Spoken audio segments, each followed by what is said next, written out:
जय Hind all of you. BPSC 4.0 के लिए इम्पोर्टेंट नोटिस है, यानी कि जो बीपीएससी टीचर का तैयारी कर ले रहे हैं उनके लिए एक महत्वपूर्ण सूचना है। और सूचना खुशी की है या दुख की, चलिए देखते हैं। सर तेजस्वी यादव के द्वारा कहा गया कि हमारा सरकार यानी कि एनडीए का सरकार बनते ही हम टीयर 4 की जो प्रक्रिया रुकी हुई है उसको हम क्या करेंगे, तुरंत विलंब यानी कि शुरू करेंगे। तो ये कितना सही है, ये कितना नहीं है, ये तो सरकार के बनने के बाद पता चलेगा। तो चलिए देखते हैं कि तेजस्वी यादव ने क्या क्या ट्वीट करके अपने ट्विटर पर बताएं।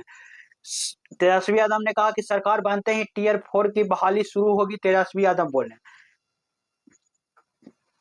नेता प्रतिपक्ष तेजस्वी प्रसाद यादव ने कहा कि महागठबंधन की सरकार बनते ही टीयर 4, देखिए TRI 4 के तहत होने वाली बहाली की प्रक्रिया विलंब शुरू की जाएगी।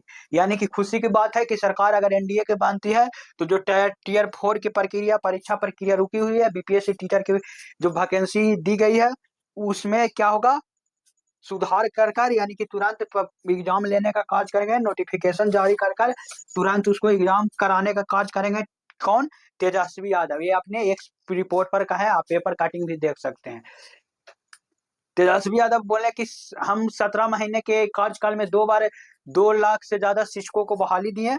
सही बात है, 2 लाख से सही ज्यादा को क्या किए, नौकरियां दी है।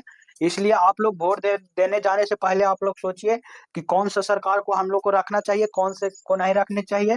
जो विद्यार्थी है आप सोच लीजिए कि किसको लाने से हम लोग को फायदा होगा, हम लोग को फायदा होगा। नौकरी की सीटों की संख्या बढ़ाई जाएगी। हो सकता है नई सरकार आने के बाद सीटों की संख्या जो भी बढ़ाया जा सकता है, ये सरकार बनने के बाद पता चलेगा। लेकिन जब लड़का लाठी डंडा खा रहा था तो लोग न पक्ष न विपक्ष कोई बोलने वाला नहीं था कि क्यों, मतलब ऐसा लड़का क्यों ऐसा कर रहा है, उसको मतलब जानकारी लेने वाला भी नहीं था। सिर्फ जानकारी इतना था कि जाओ लाठी से उसको मारो। इसलिए आप लोग वोट, अब इस बार वोटिंग करने से पहले ये सब सोच समझ कर वोट देने जाइए।